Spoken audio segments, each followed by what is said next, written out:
All right, everybody, it's the Working Fan Podcast with the man they call Dave. And today we got a former sports writer, stand-up comedian for about 5 years, Mr. Mike Peters. And we're going to talk about his journey. Mike, how you doing, man? Doing well, man. Thanks for having me. No problem. So you were a sports writer for a little bit. Was. Yes. Did you enjoy that? Or was it one of those things where, like it kind of ran its course? Or what was the transition? I loved it.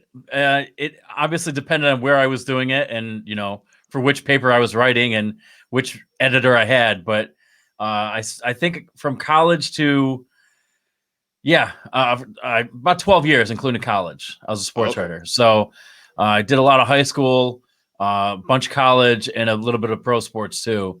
In Pennsylvania, I started in New York, but didn't spend much time in New York, but mostly in Pennsylvania, and then about 8 years in Maryland. So It was a lot of fun. Were you from the Maryland area? Or? No, I'm from Binghamton, New York, where I live now. Yeah. And then I went to school at Mansfield, Pennsylvania. So worked at a newspaper for 3 years there. And then went to Lock Haven, Pennsylvania, a little bit further south of there, more central.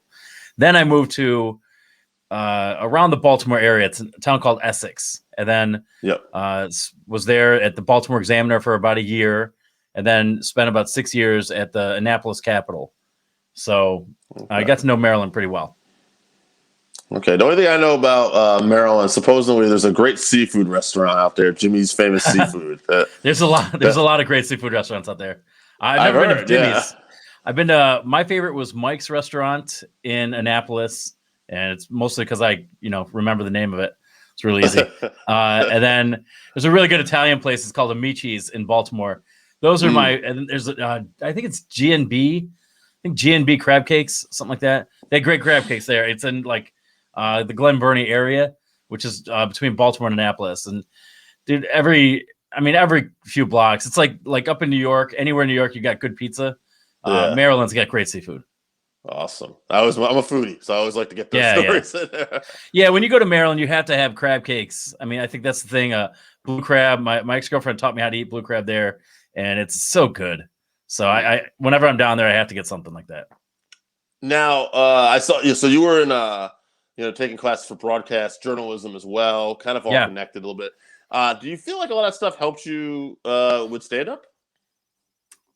Yeah, a little bit. I think certainly the writing aspect does. It helps you is like with transitions and kind of forming the part that trips me up every once in a while is that I have become like a grammar Nazi, and I really just I just like the rules, like the prepositions go inside the sentences, and then when you do stand up, a lot of times when you speak how you're taught, how you talk to write and speak correctly, you alienate yourself from the audience. So it's like, oh, this guy's an elitist snob. So you have to kind of work your way into not writing that way or speaking that way. But as far as, if you have a story that's kind of long and you say, okay, well, I need to condense this, that editing is you don't get so attached to your own words, because when you write like a 600-word story and it needs to be 500, you are constantly cutting to get down to that level. So when you're doing stand-up and you've got 7 minutes worth of material and you got a 5-minute set, then okay, well, you're a little heartless when it comes to your material. It's like, okay, well, that cat joke's not going to work. Just get rid of that. That's the weak one, and reshuffle it. And then when you form the set, you transition well. So it helps you memorize everything. Yeah. And, I think any set, any story, you need a strong lead, a strong opening joke, and then you got to have a middle and an end. You always want to end strongly too. And that's how I wrote like a column or any article I wrote. I wanted to, you've got to get the reader attached. So right away you have a strong lead. So, nobody's got an attention span anymore, but so you hook them, and then, you throw in the everything in the middle, and then it's like a really good song at the end of an album. Like you want to end with a good quote or line, so they're like, oh, that Mike Peters, I like his articles, I'm gonna read the next time. So that definitely helps when I do stand up. So much about storytelling. We do a pro wrestling podcast too, and I was talking to some Oh of the yeah, guys, and it's like when you build the perfect pro wrestling card, because essentially they're telling stories. You yeah, start off with like a really hot match in the beginning, and then you try to have these little even flows up and down, but then you try to finish strong too. It always seems yeah. like that's the ticket, no matter what form of entertainment or show you're putting on. It's like start strong, finish strong, and try to kind of have a nice pace in the Yeah, middle a little bit. Yeah. I mean, I was a radio DJ at college for 3 years, and I there were songs I wanted to play, but I wanted to know before I went in there what my first song was going to be and what my last song was going to be. It was for me. It's always like putting together a mixtape. Mm-hmm. I'm that old to where I actually made mixtapes, and I should stop saying that. But I mean, that's really it. It's like because you want I one of my favorite bands to listen to now is a band called RX Bandits, and like they've got a really good it's called The Resignation, their album, and it starts so strong and ends stronger. And it's like as soon as you hear that last song, you're like, okay, one more time, let's go it again. And that's how I like to write everything. I mean, some of my jokes don't go over as well as I want every time, but it's like, okay, well, at least my opening and my closing jokes are, you're going to remember who I am. Now, obviously, you just did you always love stand up? Like, was it always something that you kind of had in the back of your mind, or how did that come about? Yeah, I can't remember exactly when I saw stand up for the first time. Like I remember probably one of the first guys I saw was Gallagher. I mean, I think for kids in the 80s and who were watching the TV in the 90s without any supervision, we all remember Gallagher. Mm-hmm. And obviously Bill Cosby, but Gallagher was on Comedy Central, which was relatively new at that point. And I loved watching him. I can't remember a whole lot of his material anymore, but anytime there was stand up, I would watch it. And then when I got to about seventh grade, I think Seinfeld had I'm telling you for the last time, and then Roll with the New from Chris Rock that came out, and Sandler with What the Hell Happened to Me, and They're All Gonna Laugh at You. Like I was really into those guys. And then Carlin for me, I don't remember exactly when I heard Carlin for the first time, but I do know that we would recite his bits all through high school, and we'd have them memorized. And it was kind of a game like, okay, well, what joke do you remember from this one? So I don't know who exactly made me want to get on stage, but it was always in the back of my mind. But you don't know how to do it. And my dad was a teacher. My mom was a teacher. It's like, they weren't going to say, hey, go do stand up and don't get a pension. So, cause that's not how you do anything. So yeah, I got into journalism in college, and like, I went to small school in Mansfield. We didn't have like a stand up scene. I remember one woman was there trying to do stand up, and that was it. I mean, and like in hindsight, I wish, I would have placated her stories so I could, get on stage with her or follow her around a little bit. But instead, she just wanted to hit on my girlfriend. So you know how that works. So hey, she had a better shot than I did, I guess. But no, all about networking. Oh yeah, exactly. Only I knew. But yeah, so I didn't get started until I was like 33. I didn't start writing material until I was 32. So there's a 10-year gap where I just was like, okay, well, I work a second shift job, and I was in Baltimore, and with all the opportunities, in hindsight, I didn't do anything. So I was right around DC, right around Baltimore. And it wasn't until I got back to New York in 2016 that I really that I had the itch, and I got on stage in that July. And right away, I mean, I hadn't missed a week. We only had one weekly mic, and then, I found places in Syracuse and Ithaca and Utica and Scranton, and I just became addicted to it, and that's kind of my personality. So, and it wasn't long until I started getting on shows, and then running shows, and doing everything. So, yeah, I wish I had said, okay, well, I had that itch in 9th grade. How do I do it? But just didn't. I was too dumb, Yeah, I know. I understand completely. The more the older we get, just realize we were just dumb most of the time. Yeah. We're just kind of hoping that we can be smart a little bit. Yeah, just stumble upon something here.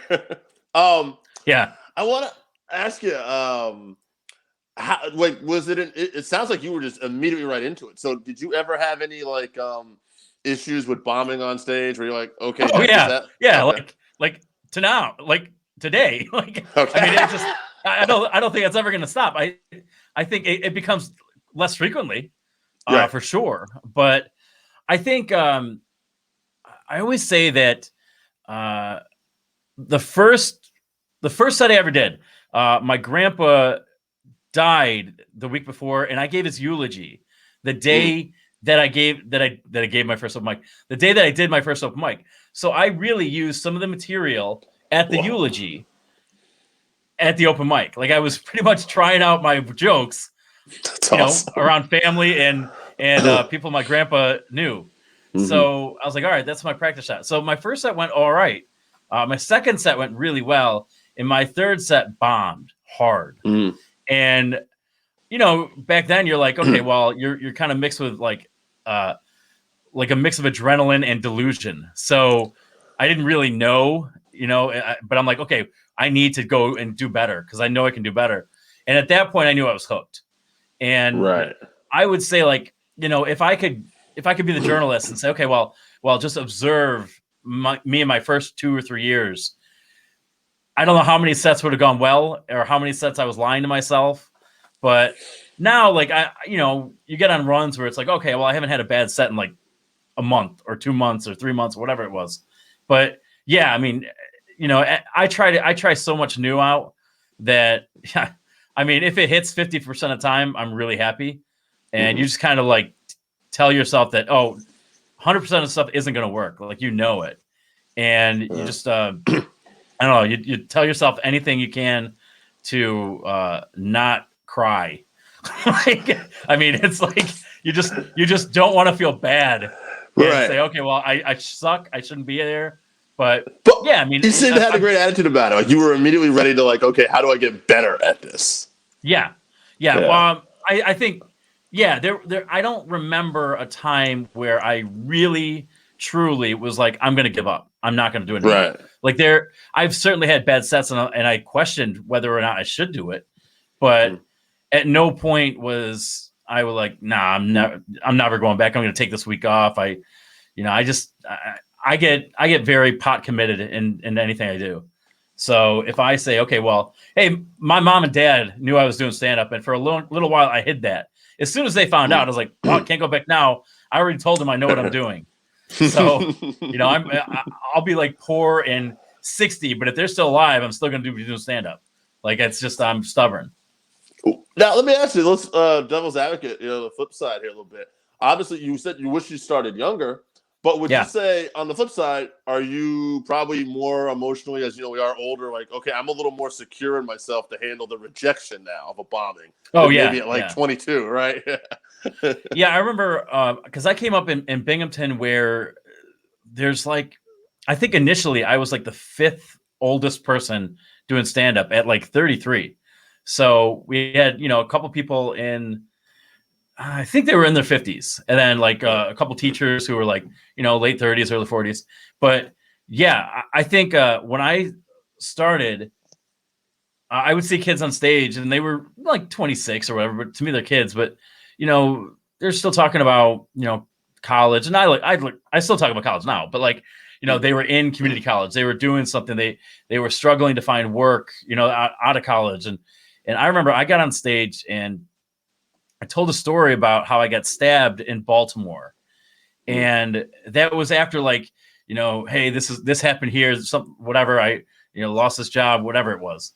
And I remember one guy came over to me and he goes, man, you have really lived a life. And I was like, yeah, like, a part of me was hurt because I'm like, yeah, I'm 6 years older than you, 7 years older than you. But like, yeah, he was right. Like I think me starting at 33, I mean, forget about, being mentally ready or whatever, but I had so much more material to dig from that you're like, I probably, extended my, or at least delayed the writer's block that I would eventually hit by a little bit, so I could feel like I had more momentum, and like I could talk about how I got rejected from this college, or how my lesbian girlfriend is now pregnant, and like all these weird things happen to me, and I'm like, okay, well, as a 24-year-old, as a 28-year-old, that stuff hadn't happened yet, so a lot of it. So I don't know.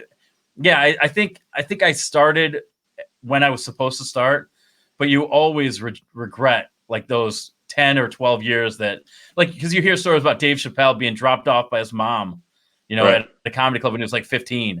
It's like, had I started at 15, who knows where I'd be, maybe I'd be selling cars somewhere. I have no idea, but it's always nice to burnout dream. is quicker. Yeah. It's just nice to dream about that stuff. But yeah, I at 16, I wouldn't be emotionally ready for it, for sure. I was barely emotionally ready to like tie my shoes in public. I think it's those are the exceptions to the rule, though, right? I mean, I'm not even just saying like Dave Chappelle. Those people that are prodigies that are so poised at that age. Yeah. Like, if you can be that poised in front of a room full of people at 14, 15, I think there's a certain amount of ignorance that almost helps you too. Like, almost you don't know how bad, how embarrassing the situation can be, so you almost have that going for you too, which is kind of nice. Yeah, too. I do think though, like if you're Chappelle, I think being a comedian, if I had a 15-year-old, like I run an open mic here in Binghamton, and like if I saw a 15-year-old coming up, I'd be happy he's here. I would root like hell internally that he fails, because I don't want the 15-year-old doing better than the 38-year-old.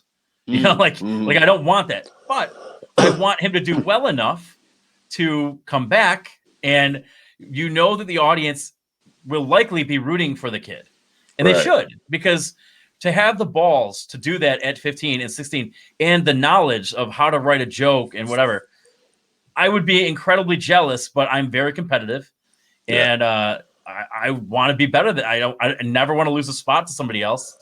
And I have all the respect, but it's got a healthy mix of jealousy with it. Like, so I'm a very, very flawed person, which is why I do stand up. Yeah, that's very understandable. I appreciate that honesty, man. Now, would you say, because I've talked to a few comedians on here before, and one of the big things is finding your voice. Do you feel like you've at that point now, or are you still looking for that? What do you think? I don't know, which probably means I'm still looking for it. But when I started, I was a storyteller, and I still am, but like I was a storyteller who told jokes without punchlines, which doesn't usually work. So you tend to need a punchline to make people laugh. I was trying to I'm a huge Birbiglia fan, and I'm like, okay, well, Mike Birbiglia can sell a joke with inflection, and but I didn't realize that Mike Birbiglia had like 15 years of material behind him, and a fans who know his every move and his past characters, that he can call his wife Jen Clo, and that gets a laugh. Like, I can talk about my buddy Jeff, and nobody gives a shit because nobody cares about Jeff. Like, I barely care about Jeff, but like, they don't care. So then I switched to doing one-liners, and it was great because it taught me how to write a punchline. Like Dimitri Martin cannot go on stage and tell a one-liner without a punchline and get a laugh. I've seen him do a set before, and 12 people in this arena understood the joke. I mean, I've seen him fail. So the one-liner comedians they got to write tightly. And so what I did was I took some of those one-liners or the chops and and the material and expanded them into stories, and then that taught me how to do it. So I don't know if I've got my voice yet. I'm very self-deprecating. I don't like to talk maliciously about people. I like if I talk about, this is the third time, but like if I talk about my lesbian ex-girlfriend, I want to be the punchline in that. Like, it is on me. I helped push her in that direction. Like, I want credit for giving the lesbian community a very attractive candidate. Like, but when I don't get invited to the conception of her kid or the wedding or whatever, like, I helped. What are you doing? I'm the victim here. So, but I want to be the punchline in that. I don't want anybody to walk away from a set of mine saying, "Wow, that guy's an asshole." So I think in that regard, I think I've at least almost found it. So I don't know. They say like it takes 7 to 10 years to find your voice, if that's the case, then I'm still a few years away. But I don't know. I feel comfortable with what I'm doing, and I'm in a good groove. So I don't know. It's hard to say. Hopefully, I know when I find it. Right. Now, you have any other projects going on? You said you're on an open mic too. Is there other stuff you're working on, promotion and stuff too, or? Yeah, I run an open mic. It's in Endicott, New York. It's a smaller place around Binghamton area, and that runs every Tuesday at 7. A place called Kelly's. I do a podcast on the mic with Mike Peters that I'm really proud about. I've been doing that for, God, I think I got it right before the pandemic started. So I got it. I got it. I'm not the cliche, but I've been doing that. I've got I interview comedians. It's a one-on-one thing, and I pretty much, what you asked me, I pretty much asked them, their story, how they got into it, where they expect to go, what their worst set was, things like that. And I talked to, man, I'm trying to get everybody in every state, not everybody in every state. I don't know if I can ever do that, but it's a weekly podcast. I've got comedians from, at least recorded in 16 different states. I'm trying to get all 50, and I'm really happy with it. And it's people who have been on, Colbert and clubs all over the country and LA, wherever. And it's been a whole lot of fun. It's called On the Mic with Mike Peters. It's very easy to remember. And I got episodes coming out every Friday, and I'm like, I mean, how it works, the podcast, but I'm able to bank the episodes, and I've got 14 of them banked, and I'm just I can't get enough of recording these, so it's a whole lot of fun. And then I do every other week I do a comedy show on Zoom right now. It's on the Zoom comedy show. It's basically everybody who's been on my podcast. I bring them back, and I host them, but every couple of weeks, 3 new comedians will come on and perform. So it's people from California, Texas, Oregon, Massachusetts. So it's all over the place. So it's a lot of fun. And then after that, when everything opens up again, I used to run shows in 14 venues across New York. So I'm pretty busy, but I have to be busy because when you start out in comedy at 33, you've got a lot of time to make up for. So that's kind of what I'm doing. So Zoom, that's interesting too, because I've asked people about this too. So you've done the virtual comedy as well, then? Yeah. And, more challenging for you, or how's that? How do you feel about it? I've gotten both responses. So. Yeah, I think so. I think it's weird. The reason I hedge on that is because it's not more challenging when you get used to it. Okay. It's actually easier. I think it's more convenient. It is. I don't prefer it, but it's not hard. I mean, the hardest part when we started was getting people to actually do it, and that's still the case. I mean, we've been doing this for a year, and I booking this comedy show that I do every couple of weeks. I've got a pool of 80 comedians to choose from to do this, and I'm trying not to repeat guests, but there's still people who I've had as a guest before who refuse to do online comedy. And it's like, well, at a certain point, you have to adapt or just not do it. And thankfully, we're opening up again, so those people can get back on stage in the traditional sense. But what Zoom has given me is that, because I'm, for whatever, I'm capitalizing on apathy, but I'm a focal point of a comedy scene. So I felt like I always had to be active. Otherwise, my business that I started, a year before the pandemic started, if that, it would have been sunk. So I had to keep writing. I had to keep producing. I had to keep, putting on an open mic when we could. And, so I kept writing, and I've been working on material every week for our weekly mic. And then I've been doing others across the country, and I've been able to network so much better now with Zoom, and just Displaced Comedians is a site that I go off of too.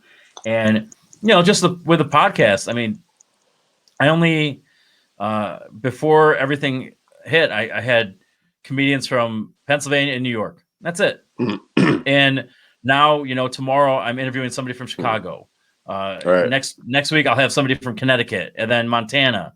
And I'm not doing that without virtual stuff. And it's forced us, the pandemic has forced us to adapt to technology.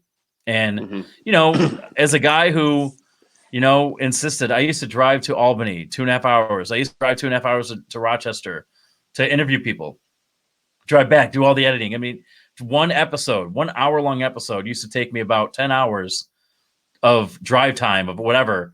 And now, I cut that in half easily because I don't need to drive anywhere. So, Right. it's forced me to adapt. And I think it's good. I think it's a good thing. And if people can get on board with Zoom, that's great. I don't think it's going to last. I mean, I don't think it's going to go away entirely, Right. but it's certainly going to be something where, okay, well, here's a writing workshop. Okay, I'll keep my Zoom account, because I'll get use out of it. But man, without the virtual stuff, I'd have been sunk. I mean, Right. I would have certainly watched everything on Netflix for sure. I would have had a lot more free time, but that's not what the world needed. No. Not that the world needs more content from me, certainly, but I mean, at least my psyche needed it. I know what you mean. We were so busy, me and the two guys that run this. Yeah. My business, besides doing podcasts, and I own a business where I deliver bread, which was super busy in the pandemic because everybody's just buying bread. And then I'm like doing the podcast, and suddenly everybody's available for interviews now. It's like, whoa, okay, Yep. And we started the comedy podcast a couple months ago, and now we're busy with that, and we're getting. But it's crazy because it's like, you're right. You got to almost stay busy, and it's almost just like learning new tools. I guess learning something else to do and just being more versatile. I guess it's going to be helpful, and if, I guess for a comedian too, you're getting reps in too, right? Oh yeah, without a doubt. Like I'll write a joke here, and let's say I have a really good one-liner that I love, and or a short joke, whatever it is, and it gets good play, on this online mic. Okay, well, I got to test it out on another one. Like you get like kind of this rush, so you try it out in 2 or 3 Zoom rooms. Then you go, and I'm fortunate enough. I don't know if they're just not paying attention to us, but I've been able to do an open mic live since July. So, and we've been inside. The outdoors one was fine. Like nobody cared about that one. The indoors one I was worried about. We've been indoors since like November, and it's been great. We've done taken all the precautions or whatever. And I always say like, there is no more socially distanced event than an open mic comedy night. So, it's the comedians and a few of their friends and maybe the guy who had nothing else to watch at a bar. Right. But those jokes, like I'll work them out on Zoom, and then I come into the live, in-person open mic or show, and it's like, oh my God, like it looks like I've already worked out all the kinks, and it's made me look like a much better comedian than I really am, because, I've got 3 sets in before I go to that open mic. And whereas everybody else there, for the most part, they're not doing the Zoom stuff. So I look better at them, not because of talent, but because, okay, well, it's, just a little bit of work ethic, and okay, well, that joke sucked. Like they will never see the first draft of that joke. Put those reps in. Yeah. All right. Before I'm going to have you give your social media and everything to plug, we do a little thing when we don't do interviews on this podcast. We call the 5-3-1, or basically it's a top 5 subjects. Okay. So we have a couple of top 5 subjects coming up. So I figured I'd just throw them to you. It's kind of something new I'm doing with guests. Cool. These are the upcoming subjects. They're pretty easy. It's well, if you liked them when you were a kid, top 5 favorite sitcoms. Okay. And then also your top 5 favorite sitcom themes, if they differ. Oh, okay. Yeah. So I've given this a lot of thought. The only problem is, my top 5 is going to be different next week. Oh yeah. I can never keep that straight. Yeah. I grew up in the 90s, really. Like, I mean, I was, 83, and I love 80s and 90s sitcoms. I just can't get enough of them. I go to sleep every night watching dinosaurs right now. So like awesome. When I'm done with dinosaurs, I'll probably start Boy Meets World again, or Seinfeld, like something from that era. I just went through Punky Brewster, the entire thing. So, man, I would say top 5 all-time sitcoms. Boy Meets World, I think, is number 1 because it's just a very, very good sitcom. The cast all the way around.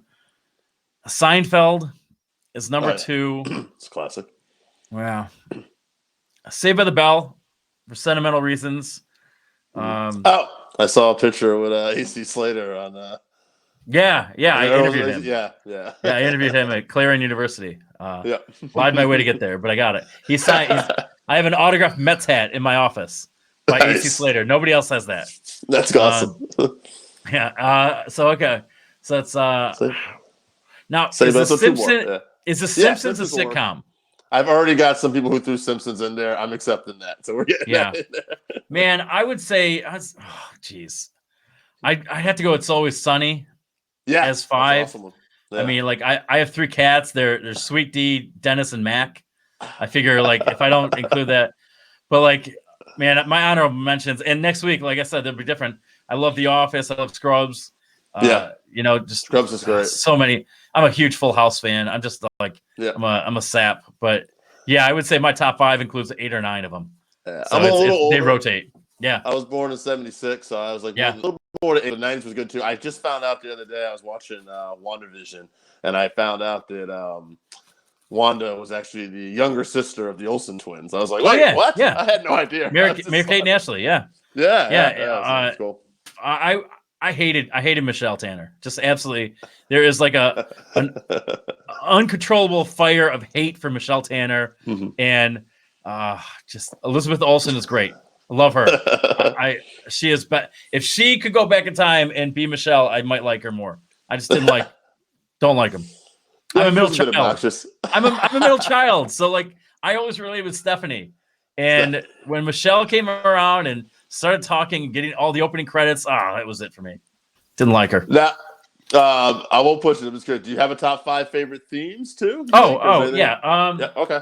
I don't know. I do love Saved by the Bell's theme. I think it's great. Yeah. I think that was my alarm for a long time because you can't get mad. Like when your regular alarm goes off, you're like, shit, not again. When the Saved by the Bell alarm goes off, you can't help but smile. That's fun. Yeah. I do like that. You know what I really like? I don't know if it's top. Let's throw it on the top 5 because I think it's great. I love Doogie Howser's theme. Oh yeah. Go back and listen to it. It's like I think Mike Post wrote it. And he does all the sound for Law and Order SVU, and like dude's probably major millionaire just from doing that. I like another one. Good one is Growing Pains. Growing Pains is a very good theme. Yeah, it's really Show good. Me that smile. It's good, and it's one of those ones where you don't fast forward through it. Doogie Howser for me is the same thing. Yeah. Because Growing Pains wasn't on my list. I love the show, but it wasn't on my list. But the theme made my list because I thought, good. That's this one. Yeah, it just sticks in there. You know what? And I don't know if this is on there or not, but another one kind of like Doogie Howser for me was King of the Hills theme. Okay. And I used to always like maybe it's why like I had braces and everything, but like I always used to play it with on my like clack my teeth with it.